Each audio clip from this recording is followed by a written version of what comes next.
For 2 years after our marriage, I never managed to fit into his circle, but his ex-girlfriend, Nicole, could. I watched the girl move effortlessly among a group of men and asked, "Who is she?" His expression showed clear impatience. "Elena, can you at least have some basic trust in me?" So, I withdrew my edge. Every time he came up with yet another clumsy excuse, I simply said, "I believe you." Chapter 1. On Luis's birthday, he said he wanted to celebrate with his friends a day early, leaving the actual day for just the two of us. He was the kind of man who understood romance. I didn't find his suggestion strange. In fact, a small part of me was even pleased. It meant he cared about us. Since parties always involved drinking, I insisted he shouldn't drive. After dropping him off, he kissed my cheek reluctantly. "Elena, I'll head up first. If I come back late, don't wait up, go to bed early." I nodded and watched him walk away. Even then, I still had a flicker of hope inside me. I hoped he would turn around and ask, "Elena, do you want to come up with me?" But he didn't. He never would. In the 2 years we'd been married, all I knew was that he had one close friend named Noah. As for the rest of his circle, I knew nothing. After Luis left, I sat in the car for a couple of minutes before restarting the engine. When I got home, I followed my usual habit of checking the trunk to see if there was anything left behind. That's when I saw it, the cake placed right in the center. It was pastel blue, not exactly a color you'd use for a man's birthday. Leaning closer, I saw the frosting. 7 crooked words piped by hand. "Happy birthday, Luis." The tone was unmistakably feminine. A cake from a colleague. Maybe? He'd rushed out of the car, probably just forgot to take it. I called his phone. It rang a few times, but no one picked up. He was probably too busy celebrating. Still, a birthday without a cake didn't feel right. So I got back into the car and drove to the restaurant where they were gathering. Carrying the cake upstairs, I felt a wave of nervousness. Honestly, I barely knew any of Luis's friends. In my head, I rehearsed how I'd greet them without sounding awkward. As I reached the door, laughter spilled out from inside. I took a deep breath and walked in. The sound of the door opening drew everyone's attention. I nodded politely. "Hello, everyone." No one responded. The atmosphere turned strangely stiff. Luis walked over. His tone was unreadable. "What are you doing here?" I held out the cake. "You forgot this."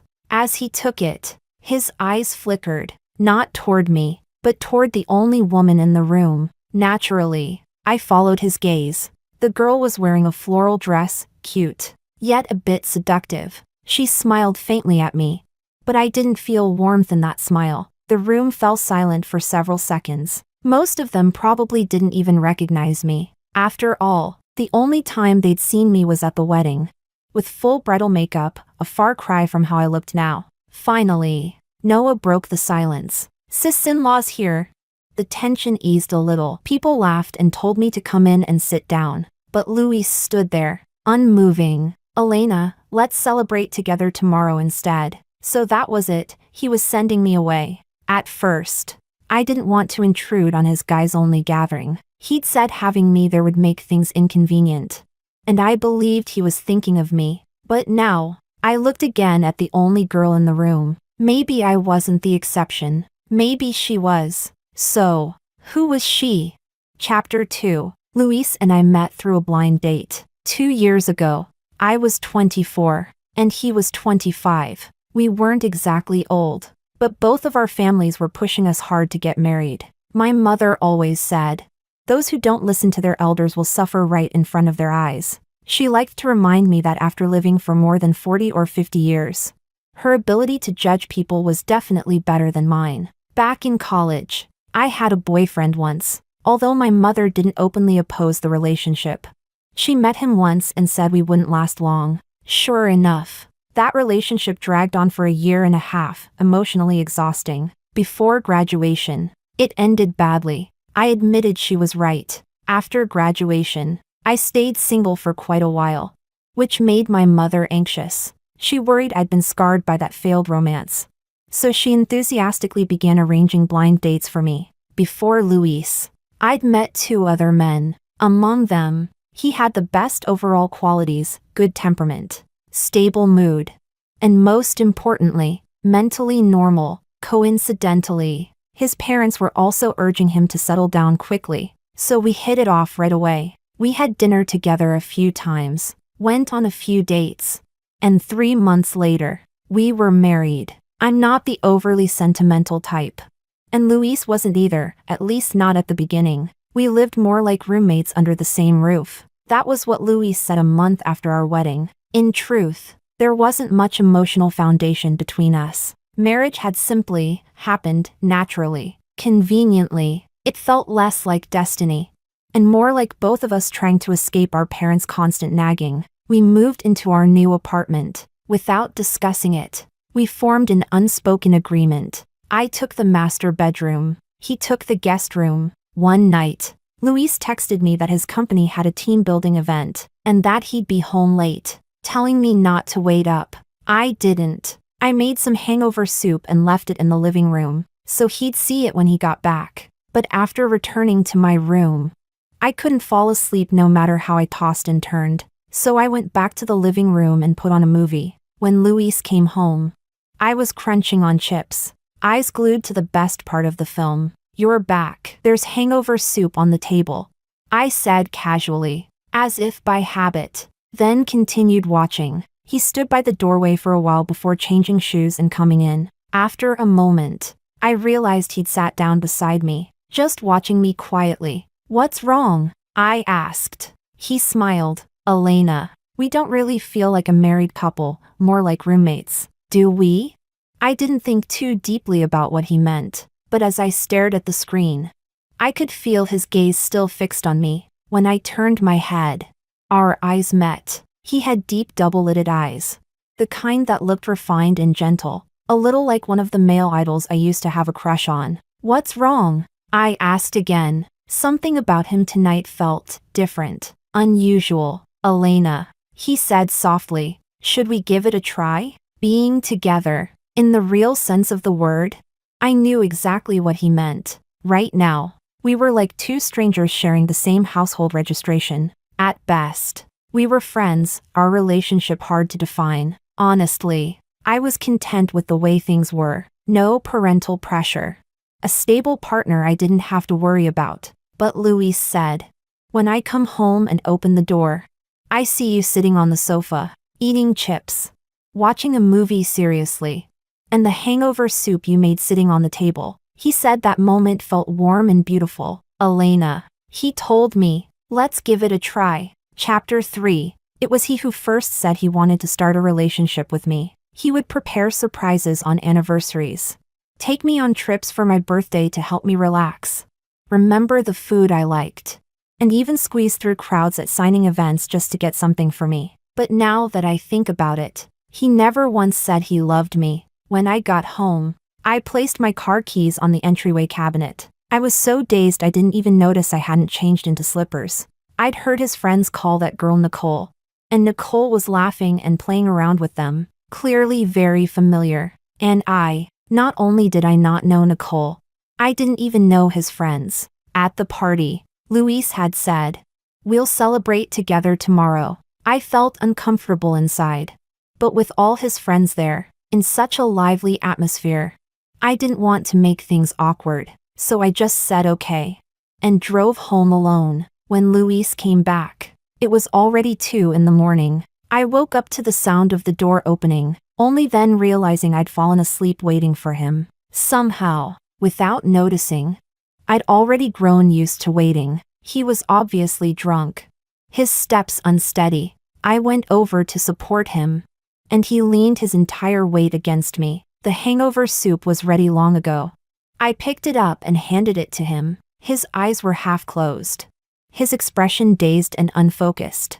I wanted to ask him something, but decided against it. I'd wait until he sobered up tomorrow. Just as I was about to help him back to his room, his phone rang. We shared the same password, because we'd always been open with each other. No secrets, no games. I unlocked his phone and glanced at the screen. The name was immediately clear. Nicole. No last name.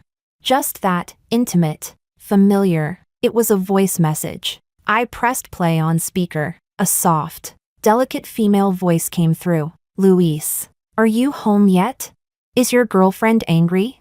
I'm sorry. I didn't mean to make things awkward for you. The speaker wasn't quiet, even in his drunken haze. Luis clearly heard it. His eyes suddenly cleared a bit. It's okay, Nicole. Don't blame yourself. When he looked up and saw my face, he froze. Elena. At first, I hadn't thought much of it. I figured I'd just ask him about it when he sobered up tomorrow. After all, silence only hurts a relationship. But just now, the tone in his voice when he spoke to her, the way it carried both comfort and tenderness, I didn't mishear it. Luis, I asked quietly. Who is Nicole? His gaze fell on my hand. You're holding my phone. Was that the point? Then he said, why did you answer my call without permission? His tone, almost reproachful. He'd never spoken to me like that before. A year ago, a new intern at his company had tried to pursue him. He'd immediately told me, saying he had made it clear he was married. Back then, he'd shown me his phone proudly, insisting I check his messages if I wanted.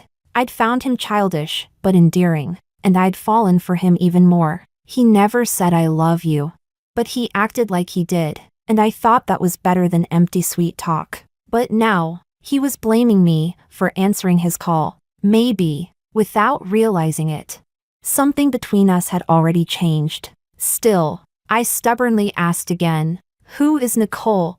He hesitated for a long moment before replying. Reluctantly, she's my ex-girlfriend. Chapter 4. After Luis and I officially decided to start our relationship, we were honest with each other. I told him I'd had a boyfriend before. He also told me he'd had a girlfriend. They'd been together for 4 years but broke up for some reason. He never said what that reason was, and I thought it was in the past, not worth digging into, so I didn't ask. But now, how come you're still in contact with your ex-girlfriend? He rubbed his forehead tiredly, looking somewhat weary. She came to town for a business trip recently. We just ran into each other by chance. By chance?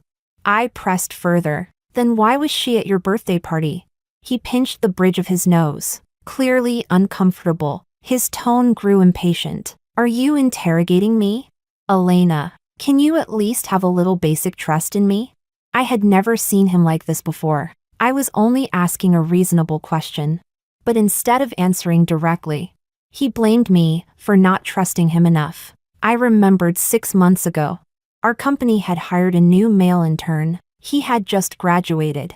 The director asked me to mentor him. New graduates are always full of energy and curiosity. He followed me around every day, asking endless questions. After I patiently answered them all, he looked at me with admiration and said, Elena, you're such a nice person. Whoever marries you will be the luckiest man alive. He was the type who expressed himself easily, not like Luis, who never said sweet words but showed his care through actions. Thinking of Luis, I couldn't help but smile. When I looked up, I saw him waiting for me outside the company entrance. I walked toward him with a smile, but his expression didn't look good. Who's that guy? He asked. I glanced back at the young man, who was still waving enthusiastically at me from the door, and I waved back in return. Then I told Luis, a new hire, I'm mentoring him. After saying that, I walked toward the passenger seat, but Luis didn't move. What's wrong? I asked. Elena, that guy seems a little too close to you. I'm a bit jealous. He even looked slightly aggrieved, like a sulking child. I couldn't help but laugh. Everyone at my company knows I'm married. Then I went up to him playfully and teased.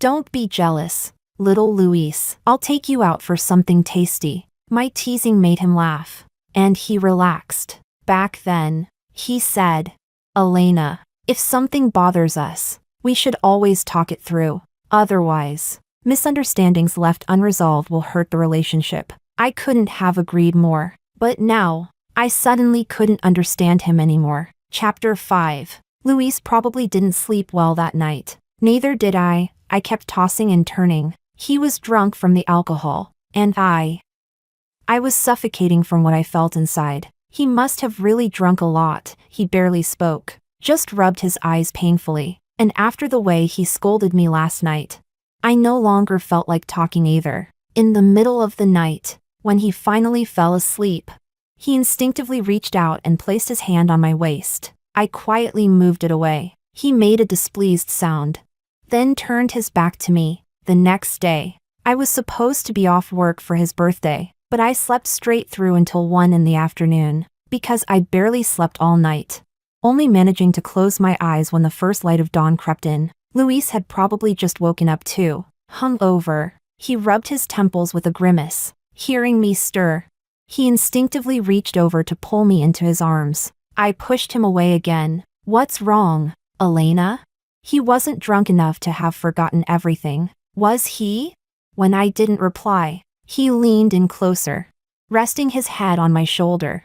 His tone soft and coaxing. I'm sorry, Elena. I stayed out too late drinking yesterday. Please don't be mad at me. He had stayed out late drinking before. Back then, I would scold him gently, telling him to take care of his health, to stop drinking and staying up late, and he would whine and act spoiled, saying, Elena, I was wrong.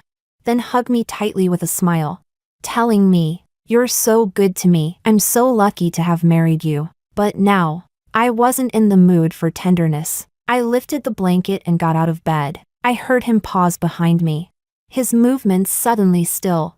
But he said nothing, and got up as well. I guessed, he remembered. For breakfast, I made a simple bowl of millet porridge. He was hungover, so something light would be better for his stomach. He followed me around with the bowl in his hand. I handed him a portion, but he just stood there, unmoving, so I served myself and went to sit at the dining table. He followed, looking a little disheartened. Elena, I kept drinking my porridge in silence. He sat across from me, stirring his spoon in the bowl for a long time, before finally saying, Elena, I drank too much yesterday, and I didn't talk to you properly. I'm sorry. When I still didn't respond, he hurried to explain. Nicole is my ex-girlfriend. But I didn't invite her yesterday. Leo brought her. She's Leo's friend too. She showed up, and I couldn't exactly kick her out. Who's Leo? I asked. A friend of mine. Why don't I know him? You've met him a few times. Maybe. I raised my head and looked at him. Not a few times, never. Luis. The only one of your friends I've ever met is Noah. I don't know any of the others. But Nicole, she seemed to know them all pretty well. The moment I mentioned her name, Luis reflexively said, It's got nothing to do with Nicole. Next time, I'll introduce you to everyone. I didn't quite understand. Did he have to say her name so naturally, so intimately? After he finished, he watched my face carefully. Elena, are you still mad at me? His tone was almost exactly the same as every time I had a small tantrum, and he tried to coax me. Our 2 years together had been real. Luis's kindness wasn't fake. I thought for a while, and suddenly I wanted to give him another chance. After all, he'd always said, if something's wrong, we should talk about it. Misunderstandings left unspoken will hurt our relationship. He was right about that. I shouldn't jump to conclusions because of one incident. Luis, I said seriously, looking at him. Why do you still have her on WeChat? Have you two been talking all this time? At that, he frowned, inevitably. I only added her yesterday. We haven't been in contact before that. Then can you delete her? I asked. And promise not to contact her again? Elena, he hesitated. I don't have feelings for her anymore, but if I delete her now, it'll seem too deliberate. People might misunderstand. He didn't care what I might think, but he cared what others would. A dull ache spread in my chest. Chapter 6. For his birthday, I had bought everything in advance, including a special bottle of red wine. I thought that since Luis was always the one creating little surprises for me, this time I should do something romantic for him. But now, the excitement I felt 2 days ago when I bought those gifts was completely gone. My mood was low, and Luis seemed cautious the entire evening. The birthday gift I'd prepared was a wristwatch. When he opened the box, his eyes lit up with surprise. Elena, you still remember? Yes, I still remembered. Back then, He couldn't bring himself to buy an 8,000 yuan watch for himself. Yet for my birthday, he had given me a 30,000 yuan bag. His kindness toward me had always been real. That's probably why it was so hard to let go. Halfway through dinner, he went to the restroom. While he was gone, his phone buzzed on the table. The screen lit up with a message. Luis, I think I'm lost. I don't know where I am. Could you come and get me? Sender, Nicole. When Luis came back out, he was smiling brightly. He put on the watch and showed it to me. Elena, I really love it. Thank you for remembering. He leaned down and kissed my cheek as he spoke, but I simply pointed at his phone. You've got a message. He glanced at the screen, his brows furrowed slightly, as if he were thinking. Then he looked up at me. Elena, I might need to go out for a bit. I closed my eyes. As expected, an ex is always the perfect weapon to wound the one who came after. He hesitated, but still explained. Nicole just arrived in the city. She doesn't know anyone here, and she's lost. I'll go check on her and come back soon. This time, he didn't call her by her first name. He used her full name instead, almost the second he finished. I couldn't hold back anymore. Can you not go? I asked. I was afraid that if I waited even 1 second longer, I wouldn't have the strength to say those words. This was the last chance I was giving us. You said you wouldn't contact her again. Can you really do that? Clearly, you can't. He stood up, came over, and crouched down in front of me. Elena, there's really nothing between us. Don't overthink it, even if it were someone else. I'd still go help. Luis had never been someone with weak boundaries. After all, if I so much as got a little too close to another man, he'd get jealous, and whenever another woman tried to approach him, he'd always keep a respectful distance. Does Nicole not know you're married? In this digital age, does she really need to call someone else's husband just because she's lost? Her intentions couldn't be more obvious. It only depends on whether you choose to see them or not. Now she deliberately leans closer.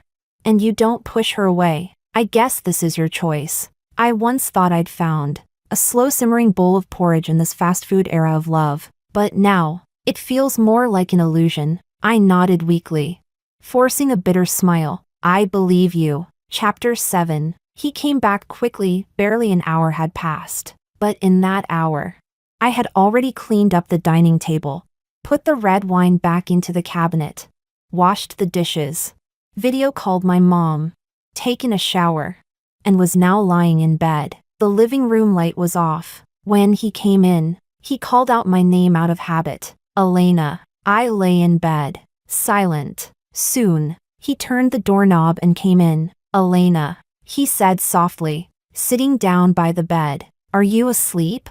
I didn't respond. He lay down beside me, reached out to wrap an arm around my waist, and tried to pull me closer. You're cold, I murmured, subtly moving his hand away. Are you angry? He asked gently, his voice still tender. I sighed with my eyes closed. Why do you keep asking that these past 2 days? Is there something I should be angry about? My question left him speechless, perhaps sensing my indifference. He leaned closer again. I just gave her a ride. He probably wanted to explain, but I didn't want to hear it anymore. Go to sleep, I said tiredly. I'm exhausted. You've been outside all night, the chills all over you. Don't touch me. Hearing that, he grew anxious and reached to feel my forehead. Elena, are you not feeling well? I buried my head into the pillow. No, I'll be fine after some sleep. Luis, isn't it tiring, taking care of 2 women at the same time? Chapter 8. That night, again, I didn't sleep well, ever since I learned about Nicole's existence. It had only been 2 days, yet I felt completely drained. When Luis left for work in the morning, he saw me still sitting there without any sign of getting ready. Not going to work today? He asked. I shook my head. Took a day off. He immediately came over. What's wrong? Nothing, just tired. I want to rest. You can go. Before leaving, he kept glancing back at me with that uneasy expression, but I just sat there, eating my fried egg. I didn't look up, and I didn't walk him to the door. Around 10 o'clock, I went out. When I got home, my dad was watering the plants, and my mom sat nearby, giving him instructions. She looked much healthier now. As soon as I walked in, she greeted me warmly. "Your husband didn't come with you?"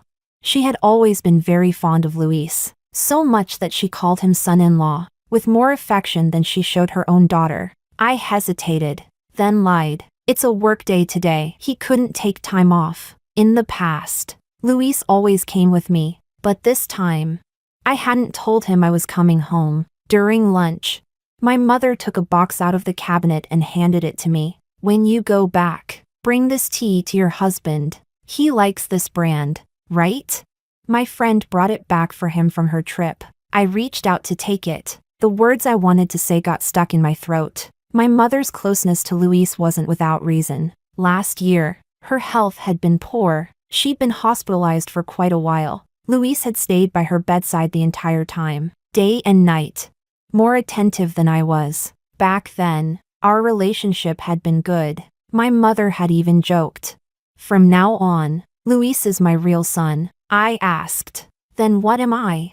She laughed and said, "You're my daughter-in-law." The hospital room was full of laughter. No gloom, no weariness. Those were such good days. Looking at the box of tea my mother was proudly holding out, I couldn't bring myself to tell her about the divorce. She was still recovering, and it was rare to see her so cheerful. I thought, maybe next time. Chapter 9. After leaving the house, I called a friend and asked him to check if there were any apartments for rent near my company. Luis came home right on time after work. He'd sent me a few messages throughout the day. I only replied to 2 out of courtesy. When he got home that night, he rushed in and hugged me tightly. "What's wrong?" I asked, resting his head on my shoulder. His tone carried a trace of sadness. "Elena, you barely talked to me all day." "I was scared," he said softly. "Distance and detachment, both can be felt. Luis, you can feel my distance, and I can feel your detachment." I pulled away from his arms and went back to the bedroom alone. For several days, things stayed that way. Finally, on the 4th day, he couldn't take it anymore. As I coldly brushed past him on my way out to work, he reached out to stop me. "Elena, can we talk?" I glanced at my watch. "No, I don't think so. I'm running late. Maybe next time." Ignoring the hurt in his expression, I picked up my keys and left. At lunch, my friend called and said he'd found a place, so I went to sign the lease. Then came home to pack a few things. When Luis came home that evening, I had just finished cooking and was serving the food. He quickly came over to take the plate from me, worried I might burn myself. I had barely spoken in days. It was mostly him talking, and me responding with nothing or little. Now, as we sat facing each other, the silence between us was suffocating. The warmth we once had was gone. "Luis," I said, breaking the silence. He looked up immediately, his tone eager to please. "What is it, Elena?" "I rented an apartment near the office. I'm planning to move there." His hand, mid-motion to pick up food, froze. "Why?" My tone stayed calm as I explained. "I haven't been sleeping well lately. It'll be easier to live closer to work." He stared straight at me, as if trying to find something in my eyes, but there was nothing left. "Luis, these past few days, I've already processed most of my emotions on my own." After dinner, he went to the bedroom and saw my packed suitcase. That's when he finally broke. "Elena, why are you really moving out?" I walked over and grabbed the handle of my suitcase. "I told you, I just haven't been sleeping well." He gripped my wrist tightly. "Elena, you've been so distant lately. Even when I text you, you only reply with a dry you too. Like it's just a routine. I can't feel any love from you. If something's bothering you, just tell me. I can explain." Without waiting for me to respond, he kept talking. "About Nicole, I already explained. There's nothing between us. No feelings, no ties. She came to my birthday because Leo brought her. She asked to add me on WeChat. And I didn't think much of it. If I'd refused, it would have looked like I still cared. She really was lost when she texted me. She doesn't know anyone here. I was just helping a friend. He lowered his head, mumbling. What else? What else was there? Oh, right. About why I never introduced you to my friends. I can explain that too. You know how possessive I am. When I was with Nicole, she was friendly with my friends, joking around and chatting all the time. It was normal. But I got jealous. So I didn't want the same to happen with you. Elena, please believe me. Everything I've said is true. If something's upsetting you, just ask me. Don't keep it bottled up, okay? Ask you what? Was that cake from her? Why was it in your car trunk? Aren't Nicole and your friends all close? If she was lost, why didn't she call Leo instead? And adding your ex on WeChat, is that really appropriate? I think it doesn't matter anymore. Adults shouldn't have to struggle so much just to talk. I brushed his hand away. Luis, I believe you. Then I took my suitcase and walked out the door. Chapter 10. The young man I had mentored before has now become a full-time employee, but he still has the same habit. Whenever he runs into trouble, he comes to me first. Like now, he's clutching his phone, completely puzzled. My girlfriend's mad at me. She's ignored me all afternoon, just because, when I ordered lunch, I forgot to tell the waiter not to add cilantro. Come on, you're always sharp with advice. Got any tricks for me, boss? I glanced at the clock. It was almost time to leave work. So I sighed and looked at him. You'd better rush out the second we clock off, and lift your girlfriend in your arms. She's probably already plotting how to dump you. He frowned. Can a single sprig of cilantro really cause that big a fight? I smirked. See for yourself. Just the kind of sweet nonsense young couples love. He slapped his forehead. But I still have a document to deliver. He looked at me guiltily, as if the words "please help me" were written across his forehead. Forget it, I didn't have much to do anyway. Give it to me. He grinned and handed it over with both hands. You're the best, boss. Get lost. And the kid bolted out of the office like lightning. I flipped open the document, then froze. Luis's name was at the end. Our companies are partners. But I hadn't expected this coincidence. I hadn't seen him for days. He still texted me often. Sometimes he'd come to pick me up after work for dinner. But I always said I was tired and went home instead. Just yesterday, he said if I only wanted to live closer to work and didn't want to move back home, he could move in too. I never replied. At his office door, I knocked twice. Come in, came his voice from inside. So I entered, and there he was, sitting at his desk and leaning casually against the desk. Listening to him talk was Nicole. Luis's voice was a little hoarse, his tone low and weary. Modify this part like I said. Then submit it again. Okay, the girl replied softly. Once he finished giving instructions, Luis finally looked up. Surprise flooded his eyes the moment he saw me. Elena.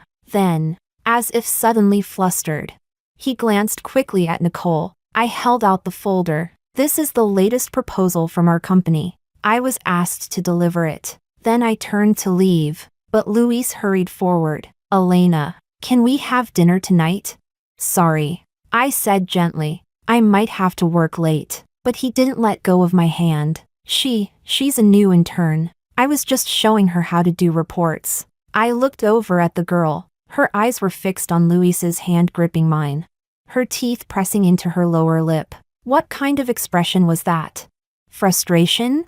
Why, though?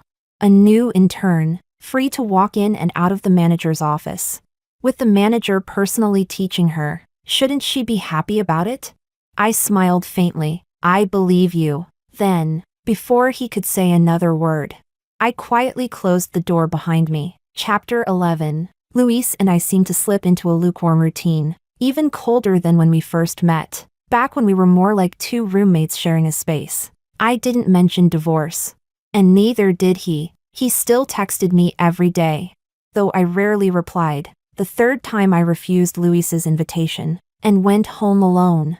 My mother sensed something was wrong. I didn't show it. I even lied smoothly, saying Luis was away on a business trip, so he couldn't come with me. But my mother said, Luis came by a couple of days ago. My heart skipped a beat. I worried he might have said something that could upset her. The doctor had warned us. My mother's illness required emotional stability and family companionship. No stress, no shocks. That was also why I still hadn't brought up divorce. Luis might be ambiguous with Nicole, but that didn't mean he wanted a divorce. If I brought it up, he would definitely go to my mother, and she adored him. I didn't want her to worry.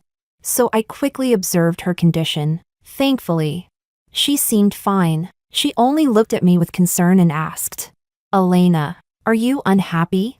I shook my head. No. Then she lightly tapped me on the back with her little massage hammer. She said the old one was her, but the foolish one was me. She said that even if I didn't say anything, she could always tell. When someone truly loves another person, they can easily sense that person's joy and sorrow, and a mother's greatest love is always for her daughter. She told me, no matter what happens, never wrong yourself. Your own happiness matters the most. That night, the night I finally decided to give up on Luis, I hadn't shed a single tear, but now, lying on my mother's lap, I couldn't stop crying. Chapter 12. After I got home, I called Luis. He sounded delighted. My tone was lighter too. The heavy stone in my chest finally eased a little. I had planned to meet somewhere outside, but Luis insisted we meet at home, so I went there that afternoon. It had been a long time since I last came back. But after all, we'd lived there for 2 years, so it didn't feel unfamiliar. The place had clearly been carefully cleaned. There were even roses and candles on the dining table. Luis, looking happy, stepped forward to hold my hand, but I put my hands behind my back. Disappointment flickered briefly in his eyes, before he quickly composed himself and guided me to sit at the table. The dishes were plentiful. He brought them out one by one, even humming softly under his breath. I didn't want to waste time, so I went straight to the point. Luis, stop for a moment. Let's talk. He finally sat across from me. It had probably been a long time since we'd sat face to face like this. He looked a bit uneasy, but when he heard what I said next, his expression collapsed completely. I came here today to talk about the divorce. For a few seconds, he didn't even seem to process what I'd said, as if he couldn't understand why those words came from my mouth. Elena, what did you say? So I repeated it. He stared at me in disbelief. You want a divorce? I nodded. When we got married, there wasn't much love between us. We signed a prenuptial agreement, so the divorce shouldn't be complicated. We can simply go to the Civil Affairs Bureau when you're available. Why? His voice dropped low. Why, Elena? It's like you suddenly stopped loving me. Everything changed the moment Nicole appeared. But I explained everything to you. You never gave me a chance. You wouldn't even listen. Why are you leaving so decisively? For the first time in a long while, I looked him straight in the eye. Luis, I did give you a chance. When I asked if you could delete your ex-girlfriend's WeChat. When I asked if you could stop seeing her. I took out my phone, opened WeChat, and handed it to him. There were chat messages between me and Nicole. I didn't even know why she'd added me. Her first message, right after I accepted her request, was, Luis and I broke up because of long distance. We still have feelings for each other. He still loves me, and I love him. She was clearly someone who liked to get straight to the point. And conveniently, so am I. So I replied, if you love him, just tell him. You don't need to report it to me. She responded bitterly. I won't give him up. And she meant it. A few days later, I saw her at Luis's company. But honestly, none of that had much to do with me anymore. I just hoped that after reading those messages, Luis would finally understand Nicole's true feelings, and that we could peacefully finalize the divorce. I have no interest in fighting another woman for a man. After all, they were both willingly walking toward each other. Luis didn't react much after reading. He just sat there in silence, staring blankly ahead. After a long while, he finally spoke. I know Nicole's appearance made you unhappy. I tried so hard to explain. But you didn't believe me. I thought you were just angry. so I tried every way to cheer you up. There's nothing between her and me. The person I love has always been you. Can't you feel it, Elena? I've never done anything to betray you. Why did you sentence me to death so easily? Emotional betrayal and physical betrayal. There's no need to rank which is worse. Why pretend to be ignorant when we both know the truth? I didn't want to argue anymore about love or the lack of it, so I only asked, calmly, "Are you free tomorrow?" His eyes reddened as he looked at me. "Elena, can you please?" I cut him off, speaking evenly. "If you're not free, we can reschedule. If you don't want an amicable divorce, I can wait 2 years and take the certificate then. After all, there's no need for this to turn into a lawsuit between us." Chapter 13. Luis refused to get a divorce. At first, he would message and call me every day, constantly trying to explain those tangled things that could no longer be straightened out. I didn't block him. I just replied once a day, "I'm busy." He would come to pick me up after work. I only smiled politely and walked past him. On certain sleepless nights, I'd glance down through the silver moonlight and see him standing downstairs. Then I would quietly draw the curtains closed. This went on for over a month, until he finally changed tactics. He went to see my mother. When she called to tell me Luis had come by,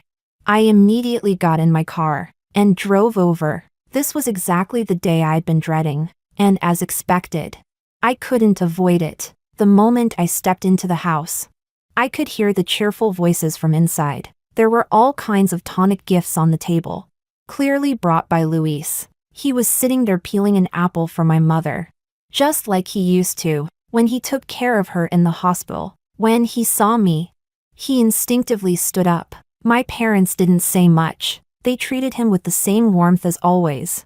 At dinner, my mother even cooked his favorite dish, braised ribs. Luis would occasionally glance at me in secret, his eyes filled with something like hope. When it was time for him to leave, my mother handed him something. I looked over. It was the box of tea, the same box I had taken back after confessing everything to her a few days ago. Now, she was giving it back to Luis. She said softly, "Luis, you must be busy with work. You don't have to trouble yourself to come here anymore." After those words, Luis froze, and so did I. My father helped my mother back toward their room. Her voice trembled slightly as she spoke. After all, she had once truly treated Luis like her own son. "Mom." Luis's voice shook as he called out to her, but my mother only waved her hand. Her back turned to us. Chapter 14. I stood at the doorway for a long time. I saw something drip onto the box of tea. Finally, Luis said, "Elena, will you walk me out?"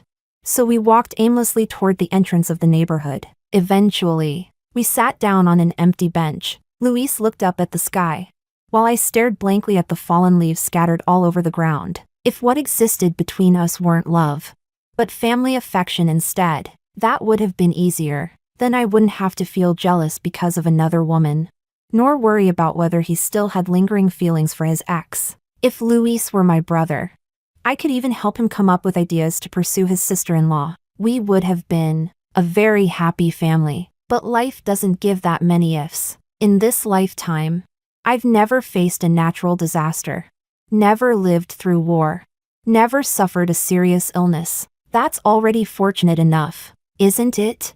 If I still wanted a love that was faithful and unwavering, maybe that would just be asking for too much. Luis covered his eyes with one hand, his expression full of exhaustion. "Elena," he said softly, "I don't know what else to do anymore. I've always known what kind of person you are, but I still can't give up. I just wanted to try one last time." He let out a sigh. "There's really no possibility left for us, is there?" It sounded like a question, but also a statement. I lowered my head, watching a yellow leaf land gently on the tip of my shoe. "Luis," I said quietly, "I really did love you once." Chapter 15. The divorce went smoothly. I've never been one for dramatics. And Luis, in the end, stayed calm too. As I looked down at that small red booklet, I thought, from this day on, We are no longer bound by anything, from strangers, to living side by side. And from living side by side, back to strangers again, Luis. You'll always stay in my yesterday. When we walked out of the Civil Affairs Bureau, Luis's expression was a little heavy, but when he saw me staring seriously at the red booklet in my hands, he couldn't help but laugh. So I looked up, and our eyes met. Full and clear, Luis said, "Elena, be happy. Goodbye." I waved at him and smiled. "You too. Take care." On my way home, snowflakes began to fall. I bought a skewer of candied hawthorns from a street stall. Then, in the snow, I bent down and wrote a few words. "May Elena be happy every day and live a long, long life." The candied hawthorns were still sweet. The wonton shop at the corner was still crowded. The laughter of passers-by still filled the street. Nothing had really changed. No one will walk through the fog just to find you. The scenery you love. You must go see it yourself. Luis's words. I never doubted my love for Elena. When we met on that blind date, I noticed her right away. She was direct. "If we both feel satisfied, we can get married." We agreed almost instantly. I'm not the kind of man who easily falls for someone, even with my ex. She was the one who pursued me first. But living with Elena, I found myself noticing her little habits. She almost never drank soda, just water or coffee every day. When she tasted something she didn't like, she would frown unconsciously, and the tiny mole between her brows would seem displeased too. On weekends, she wouldn't go out much, just curled up in the rocking chair in the living room. For the whole day, she always seemed different from others, lonely, distant, self-contained. But I'd also seen her at work, among a crowd of young people. She stood out, laughing, talking, as if she belonged everywhere. I didn't know what exactly I felt for her. Until one night, I came home after drinking at a business dinner, and saw her curled up on the sofa, wearing her fluffy pajamas. When she turned her head and smiled at me, the table beside her held a bowl of hangover soup. In that instant, I thought, I could live like this forever. I wanted to come home to her every single day. When I confessed my feelings, and she didn't reject me, my heart surged with excitement I'd never felt before. So that's what it feels like to be loved back. Like every couple, we started dating, chatting all day on our phones, laughing at everything and nothing. She became more alive, buying silly matching trinkets, dragging me to go bungee jumping with her. She said it felt like a promise between life and death. I even started reading her favorite books, watching her favorite films. I wanted to be part of her world. In the summer, we would walk the streets hand in hand, feeling the cool evening breeze brush against our skin. I once thought spending a lifetime with someone was a distant dream, but with her, just being together every day, I thought a lifetime didn't seem so long after all. But our lifetime never came. Nicole appeared. She came with a cake, saying she wanted to celebrate my birthday. I asked Leo why he brought her. He shrugged it off, saying, "She's just an ex. If you can't be lovers, you can still be friends." So I let it go. I didn't expect Elena to show up. When she saw Nicole, she was clearly surprised, though the two of them didn't know each other. I instinctively feared that Elena might misunderstand. That night, they made me drink a lot. My head ached, and my body felt heavy. In my haze, I sensed someone beside me. I thought it was Elena, but when I opened my eyes, it was Nicole's face I saw. The people around us were still laughing and shouting. I stood there awkwardly, then quietly stepped away. We drank until late that night. When I finally got home, my whole body felt sick. So when Elena questioned me relentlessly, I lost my temper. I didn't think Nicole could possibly threaten our relationship. When she texted me saying she was lost, I truly saw her as just a friend. I only went to help. After all, we had been together for years. I couldn't just completely ignore her, could I? At least, that's what I told myself. But later, Noah asked me, what if Elena spent her birthday with her ex, and even left you to see him? How would you feel? Before he finished, I blurted out, "Of course not. I wouldn't allow that." And then I froze. So this was what it felt like to understand too late, back when our relationship was good. Elena loved dropping by my company. She would knock playfully on my office door, peek her head in, and say with a grin, "Boss, I'm here to deliver the documents."